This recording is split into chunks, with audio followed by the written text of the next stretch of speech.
paso, la casa, en la que nació y creció su primera ciudadana ilustre. Es que desde hace 90 años, en cada nueva etapa que comienza, Anda está, con la garantía de alquiler más aceptada en todo el país. Es un trámite ágil y simple, y además con una única cuota social, toda la familia accede a servicio médico, odontológico, préstamos y mucho más. En todo lo que importa, Anda está y seguirá estando.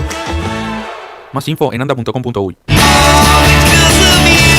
Estás escuchando Otra Mañana en Oriental. Presenta Salinas del Almirón. La campaña electoral de cara a octubre va tomando forma, aunque hoy no es uno de los principales focos de atención en la sociedad. Así, los partidos y sectores vienen conformando alianzas circunstanciales para sumar votos y representantes en ambas cámaras. Uno de esos sectores es Sereñistas, que irá en un mismo sublema con el MPP, por ejemplo. ¿Cómo viene la campaña hacia las nacionales de octubre? ¿Qué lugar estima va a ocupar Sereñistas? Lo conversamos en nuestra entrevista central con José Carlos Maía, senador por el Frente Amplio, Asamblea Uruguay.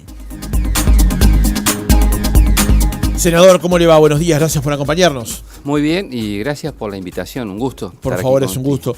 Le preguntaba justamente antes de salir al aire si estima que ya la gente va aprendiendo. Usted estuvo en una recorrida hace poco en Mercedes, por poner un caso de lo que estuve viendo en redes sociales. ¿Está aprendiendo ya la campaña la gente?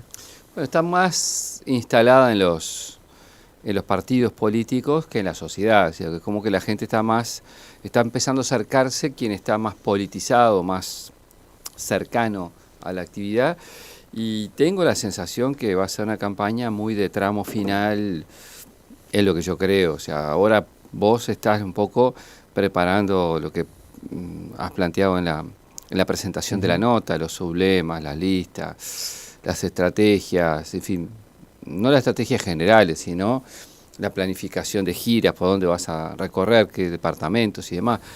Sí, nosotros estuvimos ahora en Mercedes, no solo en Mercedes, sino también en Dolores, en Rodó y en Cardona, acompañando la candidatura de Pablo Ponce, que va a ser nuestro candidato allá en ese departamento. Él es maestro, profesor, y además fue candidato intendente del Frente Amplio en Soriano en la elección última del año 20, siendo dentro del Frente el más votado. Y bueno, con una trayectoria independiente nos permite tener un hombre joven que creo que si sale con el apoyo de los Frente Amplistas diputados va a ser un gran desempeño. Senador, en las últimas horas trascendió que no hubo acuerdo en Sereñistas con Plataforma y con Magnolia para que integraran el mismo sublema con el que piensa confluir justamente la lista 95 a el Senado. Es un sublema con el MPP. ¿Por qué pasó esto? ¿Por qué no hubo acuerdo con estos dos sectores? Bueno, en primer lugar, en realidad el acuerdo que no hubo fue en cuanto a la lista común, a la lista única. En eso no hubo acuerdo. Yo tiendo a pensar que tiene que ver a partir de la divergencia de estrategias mientras manteníamos la candidatura de Mario Vergara y la salida tanto de Plataforma como de Magnolia. Aspiro en lo personal a que esto sea una divergencia electoral ahora y que nos permita seguir teniendo la misma visión que tenemos de Frente Amplio y de país. O sea, que esto sea una etapa. Es lo ideal, no es lo que queríamos ni ellos ni nosotros, pero a veces el tema que en política tiene legitimidad, de dónde se ve uno, las aspiraciones, las proyecciones de los sectores o las personas, inciden.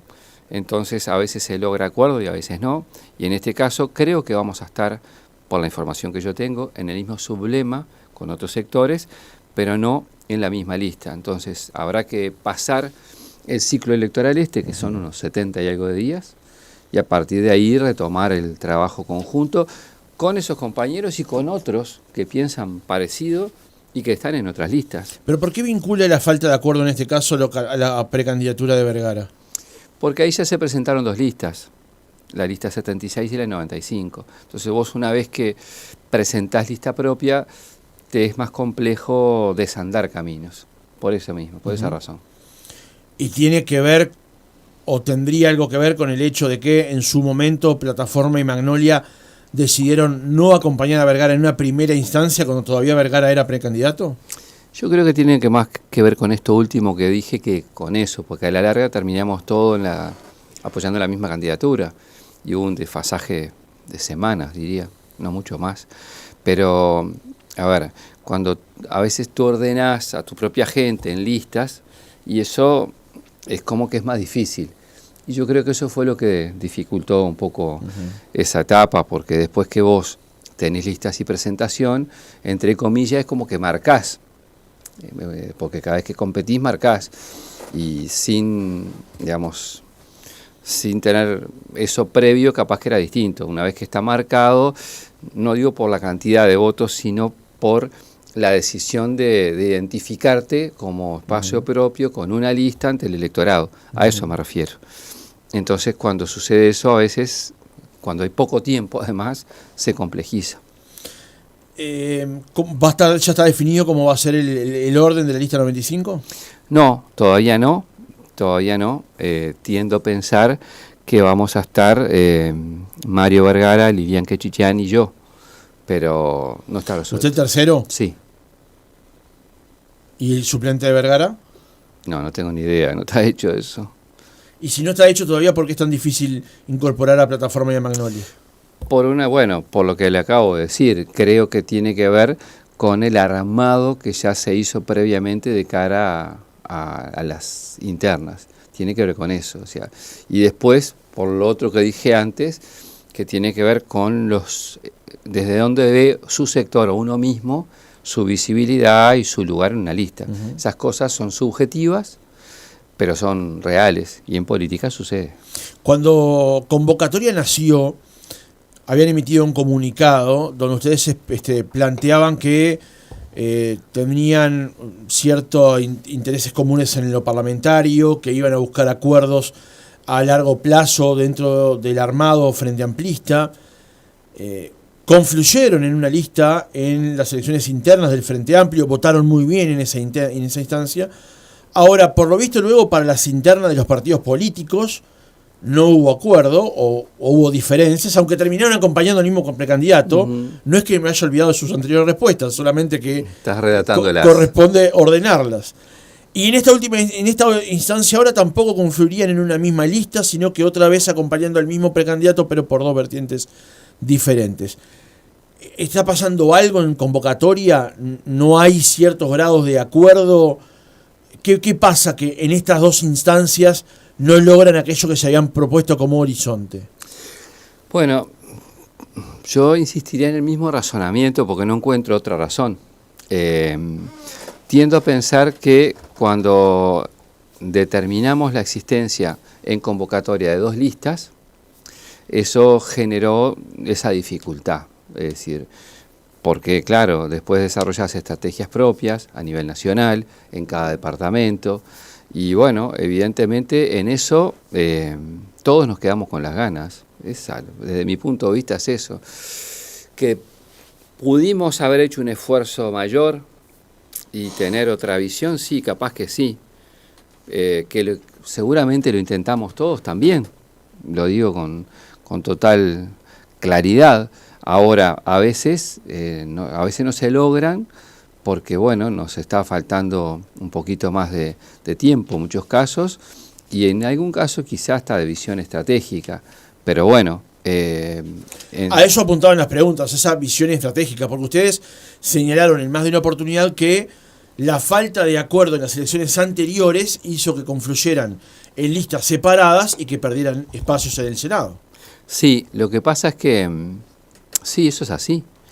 Lo que en esta vez va a ser un poco más reducido el error, menor, porque bueno, la vez pasada nos dividimos en varios.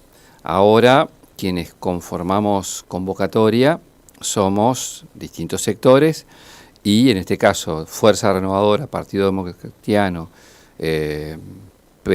Asamblea Uruguay, Claveles Rojos, Frente Río Negro, Marcha en La Valleja, una cantidad de grupos departamentales, todos estamos en la misma lista 95. No logramos tener la totalidad Y bueno, eso, insisto, creo que es una dificultad, es objetivo, porque lo dije entonces y lo reitero ahora. Es menor que antes, pero ahora, tal cual está presentado, nos va a encontrar en esas dos presentaciones. Senador, días pasados el Frente Amplio resolvió tomar la decisión de dejar en libertad de acción a los sectores de cara al plebiscito sobre la reforma constitucional vinculada a la seguridad social. Fue una buena determinación que como partido el Frente Amplio no tomara una posición ante un cambio que es fundamental en el sistema de seguridad social. Fue consistente con la etapa anterior. El Frente dejó en libertad a algunos de sus sectores o a sus militantes para firmar. De hecho, algunos sectores y militantes firmaron e hicieron campaña y otros no lo hicimos. Y me parecía muy extraño tener esa postura hacia que te habiliten a juntar firmas y una vez que la lograste que no actuara en consecuencia, era medio como inconsistente. El partido político Frente Amplio, como tal, definió una estrategia en este tema. No es que quedó a la Bartola. Definió que tenés de ganar y tener al presidente y a la vicepresidenta el 1 de marzo, vamos a instalar una comisión que dialogue sobre el tema seguridad social y haga cambios en materia de seguridad social mediante la ley. Ese es el camino definido por el Frente Amplio partido político como tal. Y ese es el camino que creo mejor y ese es el camino que nosotros apoyamos y creo que es el mejor camino para abordar los cambios que son necesarios en el sistema de seguridad social en el Uruguay.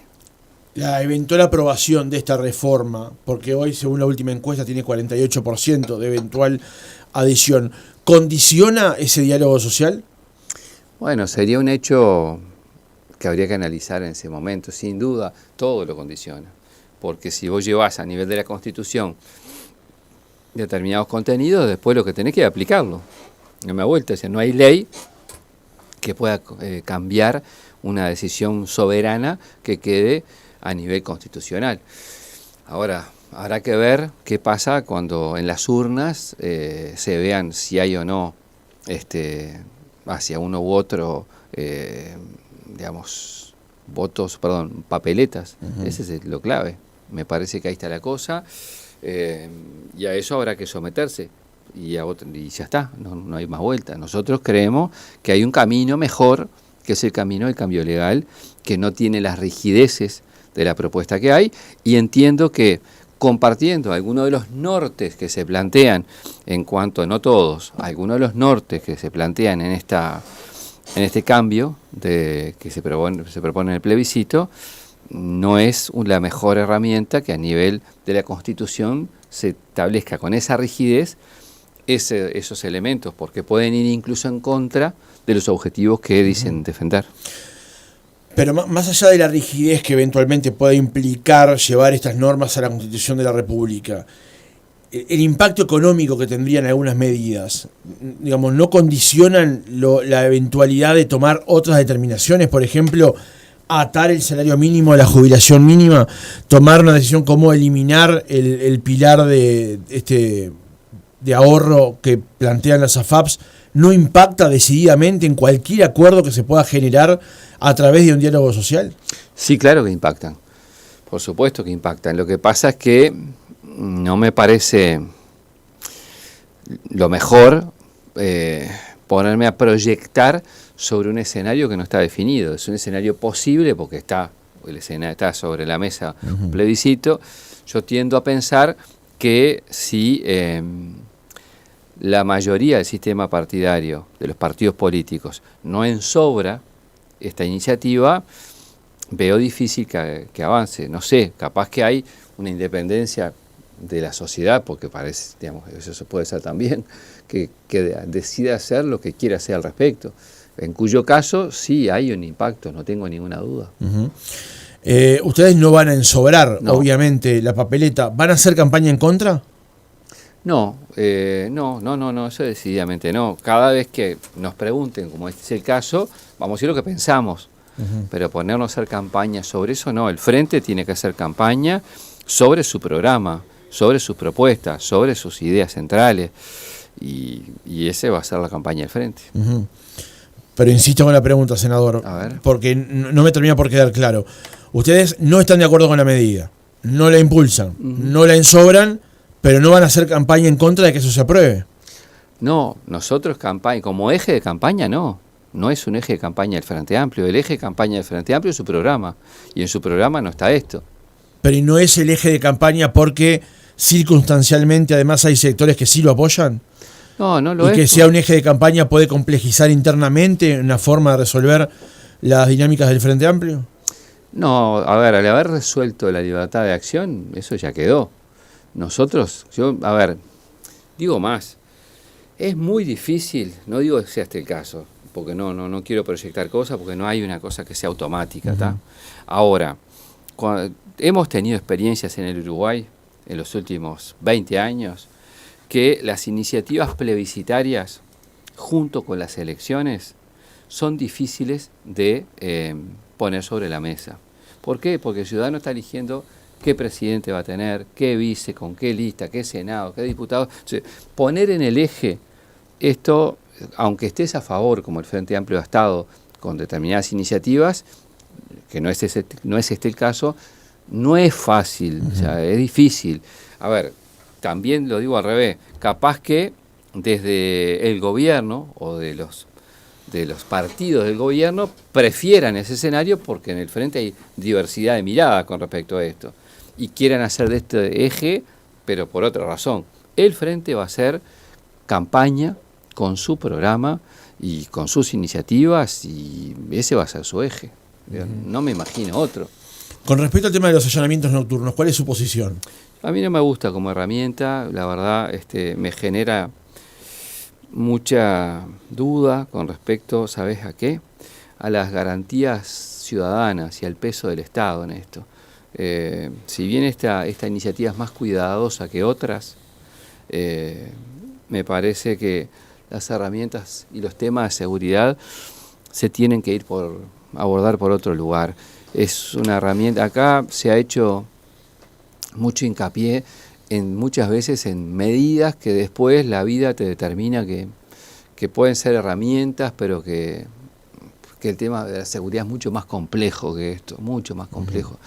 A mí me tiene muy preocupado todos los niveles de violencia que hay en el Uruguay, me tiene muy preocupado la naturalización de la violencia en la sociedad, me tiene muy preocupado que en cada campaña hay gente que se ponga a hablar de esto porque le dicen las mediciones de las encuestas y demás que a la gente le preocupa, entonces ponete a hablar de esto. Me gustaría imaginarme un país en que esto no sea solo un tema de campaña o que no se haga campaña exclusivamente a través de esto. Yo sé que el plebiscito está sobre la mesa y la gente se va a expresar, pero estamos mucho más complejos que antes. Yo vengo de esta recorrida que tú decías hoy de Mercedes, departamento Soriano, varias localidades, varias ciudades, y lo que antes vos veías como un fenómeno del área metropolitana, que era, por ejemplo, todo el tema de las bocas de pasta base y demás, ahora está en todo el Uruguay. Y el día que nosotros llegamos ahí, creo que fue el viernes, había un procedimiento judicial con no sé cuántas bocas en Mercedes. Entonces, yo creo que hay que buscar distintas herramientas, no me niego a eso, pero es un tema muy, muy, muy profundo y muy delicado. ¿A qué se refiere específicamente con las preocupaciones que le genera de garantías ciudadanas? Y bueno, por ejemplo, al Estado en sí mismo y a que mañana, en función de una legislación que le da al Estado, no digo al gobierno, reitero, al Estado, posibilidades de ingresar a hogares y demás, haya un desbalance entre el derecho ciudadano y el peso del Estado. A eso me refiero. Pero esta medida se aplicaría en condicional sí, ya sé, con, ahí va, con un visto bueno de un juez, ni siquiera de un fiscal, de un juez. Por eso, bueno, es un poquito más allá de lo que estamos hoy. Reitero lo que dije en la pregunta anterior, tiene más cuidado que iniciativas anteriores, yo eso lo reconozco. Lo que no es mi encare ir desde ese lugar por los temas de seguridad o no en exclusividad. De vuelta, esto no lo apoyan. No. ¿Van a hacer campaña en contra? No sé, creo que no está planteado, que yo sepa al menos en el Frente Amplio eso no está planteado como un tema de campaña. Yo estoy viendo que en este caso, pero es una opinión muy personal, el Frente Amplio va a concentrarse muchísimo en su programa, en sus iniciativas de gobierno, va a dialogar con la gente en materia sí de seguridad, de trabajo, de educación, de cultura, en fin, de muchos temas que hacen en la agenda nacional, desde la perspectiva de hacer propuestas, iniciativas, de debatir los temas que uno siente son relevantes para una próxima agenda nacional y que estos asuntos de los plebiscitos van a ir como por un camino paralelo a los partidos incluso. Está muy bien eso, digamos, la intención del partido es que la mayor cantidad de gente apoye sus medidas, lo que resolvió como programa y la fórmula que votaron los frente amplistas. Ahora, esto que está arriba de la mesa, que serían reformas constitucionales, las dos, parece que al Frente Amplio no le interesan demasiado, las deja un poco de lado, teniendo en cuenta las implicancias que tendría. Esta última, la que hablábamos, con esas eventuales preocupaciones que a ustedes generarían desde el punto de vista de las garantías ciudadanas. Y en el otro caso, llevar a la Constitución de la República ciertas medidas vinculadas a la seguridad social, que sabemos que después cambiarlas es muy difícil. ¿No hay una actitud prescindente de parte del Frente Amplio en temas centrales? Porque una reforma de cualquier orden que no vinculara a la Constitución tendría un estadio. Esto es un estadio distinto. Sí, yo no recuerdo, por ejemplo, a los partidos tradicionales, no existía Cabildo Abierto, cuando el Frente Amplio puso sobre la mesa, no recuerdo hablando, el voto epistolar, ¿no? O puso el tema de la ley de caducidad y su anulación. No hicieron campaña de eso los blancos y los colorados. Entonces, no es novedoso que los partidos políticos se concentren en sus propias iniciativas. Y en estas dos, ninguna de las dos la impulsó el Frente. Por lo tanto, el Frente podrá dar opinión clara sobre cada tema, decir lo que opina sobre cada asunto, pero tiene todo el derecho de ir con su propia agenda de temas y será la gente, la que determinará si efectivamente está de acuerdo con lo que propone el Frente Amplio para gobernar los próximos 5 años. Entonces, los partidos políticos, yo creo, y los elencos de gobierno tienen que someter a la gente a las iniciativas a las cuales dice, bueno, el Uruguay tiene que ir por acá, tiene que tener este tipo de iniciativa y por lo tanto hay que ir por ahí. Senador, ¿quién es el referente hoy del Frente Amplio en materia de seguridad? Se lo pregunto porque usted lo decía recién, el tema de seguridad es de las principales preocupaciones de los uruguayos. Usted fue testigo, lo vio cuando fue ahora al departamento de Soriano y se hablaba allí del tema y estaba presente el tema de las bocas de pasta base y demás. ¿Quién es hoy el referente del Frente Amplio en materia de seguridad? El programa. No, yo no. Por algo la fórmula no definió una figura, no puso a alguien que dijera, bueno, por ejemplo, vos lo podés proyectar a que sea el ministro de Interior. Decidió no hacerlo. El Frente Amplio en esta etapa va a definir, trabajar con su programa y su plan de gobierno y algunas iniciativas que se van a alargar a partir del próximo 25 de agosto. Y después habrá tiempo para definir, o durante la campaña, o luego de ella, quién se va a llevar adelante las políticas públicas. A veces los partidos políticos definen, ¿viste? En tal área va fulano y ya lo vas poniendo ahí sobre la mesa.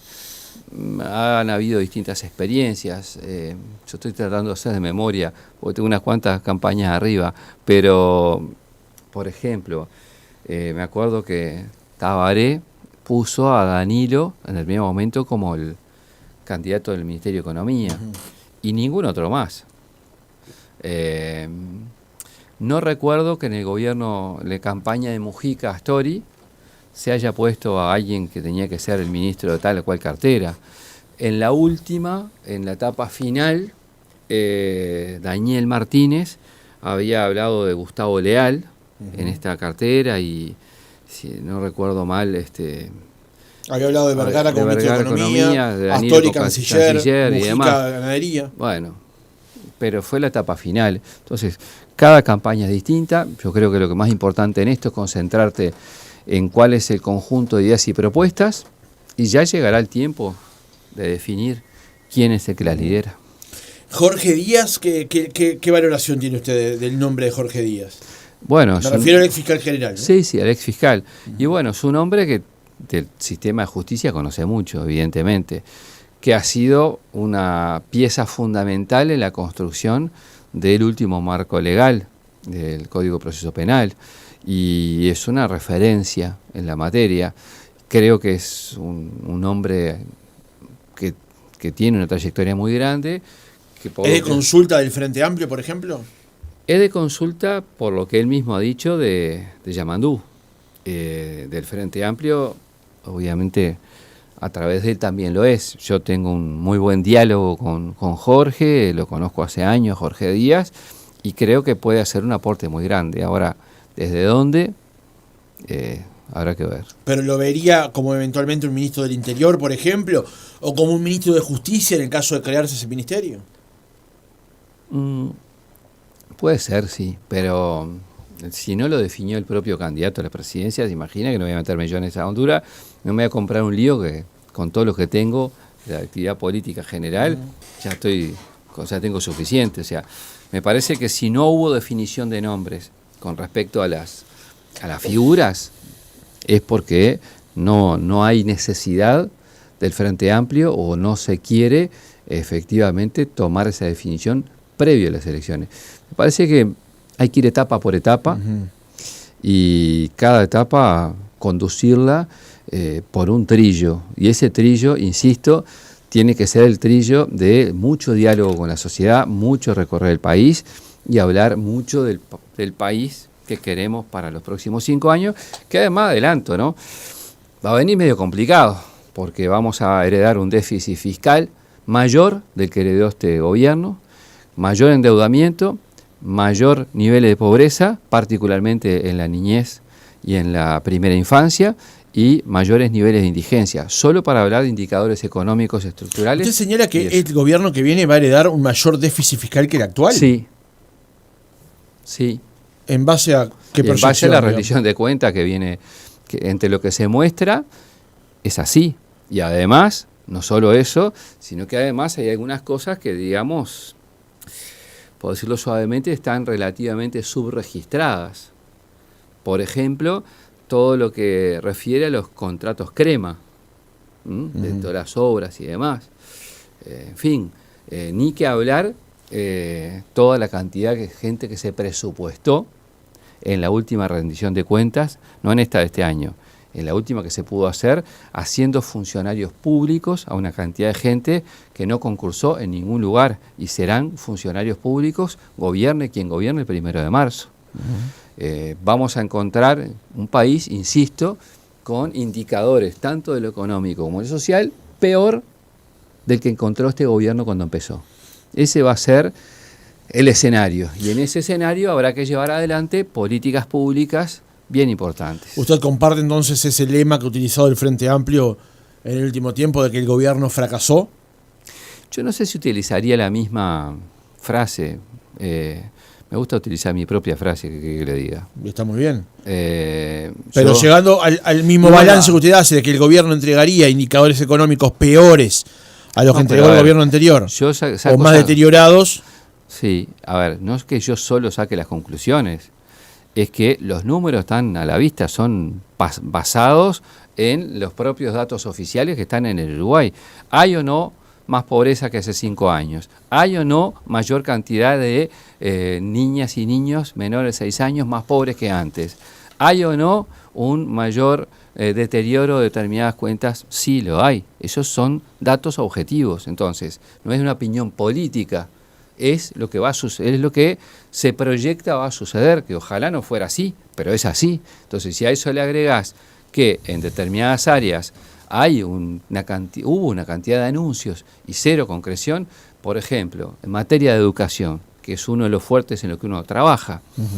Acá parecía que era el peor de los escenarios del planeta el tema de la educación. Bueno, se largó ese asunto de la plata para los estudiantes que egresan, al mismo tiempo que se redujeron con cerca de 10.000, si el número no me cierra mal, de becas de estudio. Entonces, ¿qué es mejor? ¿Ponerle una zanahoria de dinero al final a una persona de determinado segmento social o darle herramientas durante toda la trayectoria educativa y utilizar herramientas que ya están?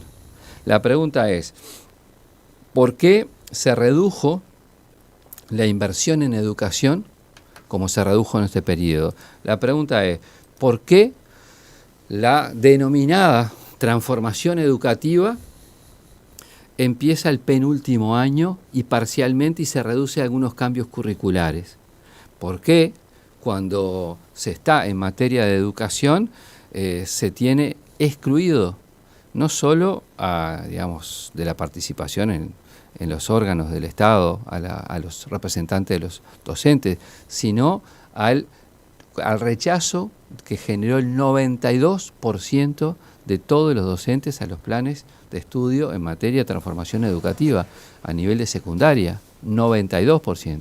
Ahí no era que había gente de sindicato, no sindicato, estaban todos. Entonces, tenemos que algunos de los objetivos, que incluso están en el último compromiso que hizo este gobierno para involucrar a las asambleas técnico-docentes con los cambios educativos, no sucedieron. Esas cosas pasaron, ¿no? Senador, un último tema que obviamente no podía quedar por fuera de la entrevista es el tema Venezuela. Dele nomás.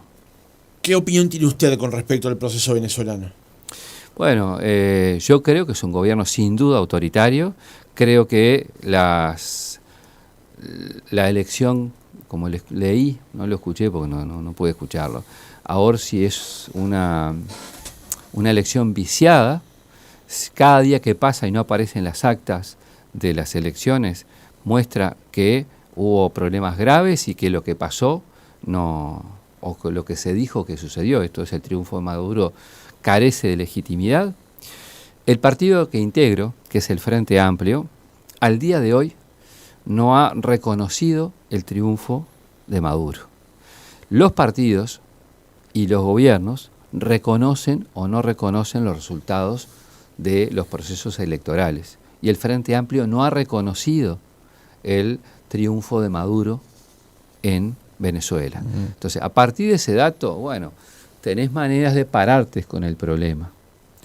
Y bueno, podés pararte desde un camino que, desde nuestro punto de vista, ayude a hacer menos grave la situación en Venezuela, o podés pararte, generando aún más un aislamiento, un camino más de confrontación. Nosotros creemos en el primero y no en el segundo, porque creemos que es el más constructivo.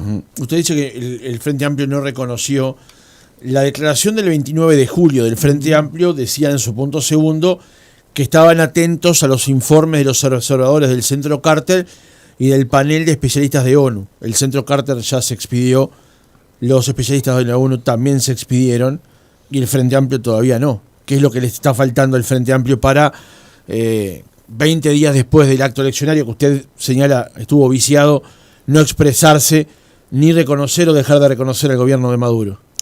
Bueno, el no reconocer ya es desde el primer momento ya es un dato fuerte, ¿verdad? A nadie se le oculta que en el Frente Amplio hay en algunas visiones, yo que digo cada vez más parciales, con respecto a lo que sucede en Venezuela. Seguramente la próxima semana este tema va a estar en la agenda de la mesa política del Frente o su secretariado, y ya, cada día que pasa es más grave la situación en cuanto a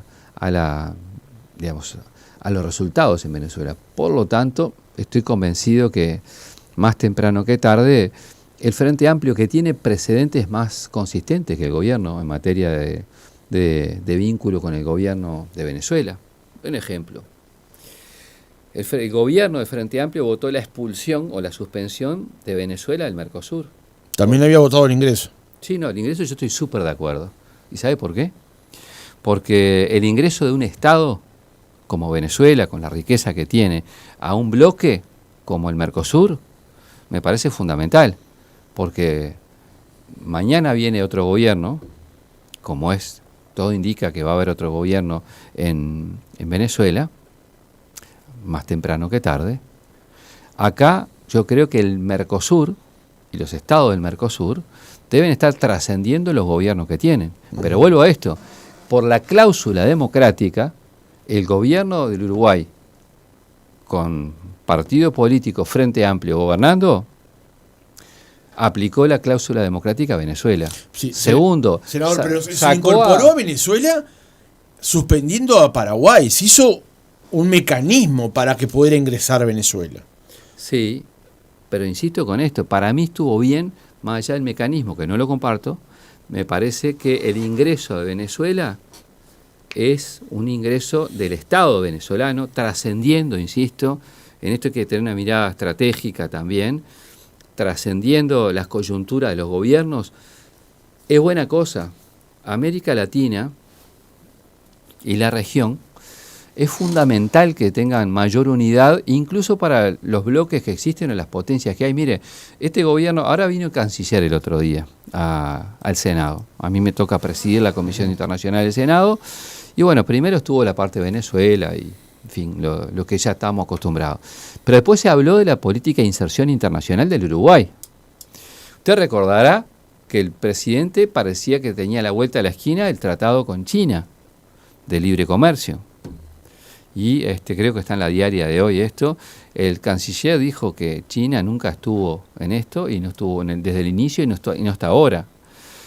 Se anunciaron posibles tratados de libre comercio o de ingreso a bloques, como por ejemplo sumarse con Corea u otros más. Muchos anuncios y cero concreción. Entonces, está bien tener posiciones sólidas y consistentes sobre el tema de Venezuela e ir definiendo la posición de cada quien. Ahora, si hablamos de política exterior, no se habla nada por parte del gobierno de lo que no sucedió en este tiempo. La inserción internacional del Uruguay en materia económica en todos estos años se fue reduciendo. Y ojo, mire, nosotros le dijimos al ministro delante, así como estamos ahora nosotros dos, que este es un ministro serio y sobrio, Paganini. Uh-huh. Y es lo que yo opino. Me imagino que no es la misma opinión que tiene de Bustillo. Exacto. Por contraposición. A ver, Bustillo nos vino a mentir al Parlamento, ¿no? No, a mentir sobre un caso gravísimo como era el de otorgarle un pasaporte. Uh-huh. Sabemos después por la viceministra H que se habían reunido y habían orquestado venir a ocultar la información al Senado. Está bien, senador, pero no quiero apartarme del tema Venezuela. Usted dice que la posición del gobierno, que la posición debe ser sólida y consistente. Sí. ¿La posición del Frente Amplio con respecto a Venezuela es sólida y consistente? Con respecto al no reconocimiento a Maduro, sí.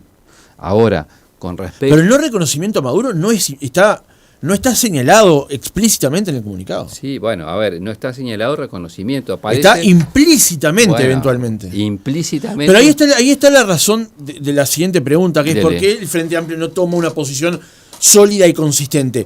No ya tan solo con estas elecciones, que como dice usted y el candidato a presidente están viciadas, sino con todo el proceso anterior. ¿Tú dices la época del chavismo en adelante, todo? Incluso me refiero a este mismo periodo de Maduro, porque se generan unos acuerdos para intentar generar unas elecciones libres y transparentes, y eso desde el vamos que no ocurre cuando hay proscriptos y otras cosas más. La pregunta es, ¿por qué el Frente Amplio no logra consolidar una posición con respecto a lo que es evidente para todos? Bueno, respondo. Yo considero, insisto con esto, que desde el punto de vista político general del Frente Amplio, desde que fue gobierno en el último gobierno, y me remito a eso, cuando habla usted de proceso, con el Frente Amplio, reitero, se votó la expulsión de Venezuela o la suspensión del Mercosur. Con el Frente Amplio se retiró al embajador uruguayo de Venezuela. Y con el Frente Amplio, ante un proceso electoral como el último, que tuvo todas las situaciones que ya hemos descrito, el Frente Amplio no reconoce al día de hoy el resultado electoral de Venezuela. Uh-huh. Yo creo que eso es una posición seria, que se puede ir más lejos, se puede ir más lejos. La posición seria es ¿cuál? Y yo creo que no reconocer el triunfo. Pero que no está escrito eso. A ver, si no es que no precisa estar escrito. Pero ¿y cómo un partido se expresa con una Reconociendo posición o no sólida sin reconociendo? escribirlo? No, a ver, se lo digo así. ¿Usted reconoce o no reconoce? ¿Saluda o no saluda? Por ejemplo, China, que capaz que, no sé, es un país un tanto importante en el mundo, ¿no? China, del que nadie habla mucho, ¿no? Por la duda, porque es grande. China reconoció el gobierno de Maduro, ¿verdad? Para nombrar el más grande de todo después de Estados Unidos. Entonces, los estados y los gobiernos se manejan reconociendo o no reconociendo, en primer lugar, los resultados electorales de los países. Senador, esa es la mayor definición. Usted me está planteando aquí la diferencia entre Estado y partido. Yo le estoy planteando el y las partido. y las dos cosas son iguales Pero en este el caso. Frente Amplio no es gobierno, ni el Frente Amplio es el Estado. Sí. El Frente Amplio, como partido, no se ha expresado con respecto a las elecciones en Venezuela. Vuelvo a la respuesta anterior. Lo primero que dije de esto es que el partido político sí se expresó. El Frente Amplio lo que hizo fue no reconocer hasta el día de hoy, el triunfo de nadie en Venezuela. Esa es la posición del Frente hasta ahora. Y es esa. La primera que hizo fue... ¿Usted espera que esto cambie? ¿Se espera que profundice la posición? Sí. Yo personalmente sí. Tengo esa expectativa, claro. Porque, insisto, cada día que pasa es más complejo para el promedio de las personas y para el Frente Amplio no entender y no asumir que todo lo que pasó en torno a la elección de Venezuela ha estado viciado de legitimidad. Es eso. José Carlos Maías, senador del Frente Amplio, Asamblea Uruguay, convocatoria serenista progresistas. Gracias por haber estado otra mañana con nosotros. Bueno, gracias por la invitación y un fuerte abrazo a toda la audiencia. Presentó Salinas del Almirón. Francisco Morales, otra mañana. En un entorno rodeado de naturaleza y con nuestras exquisitas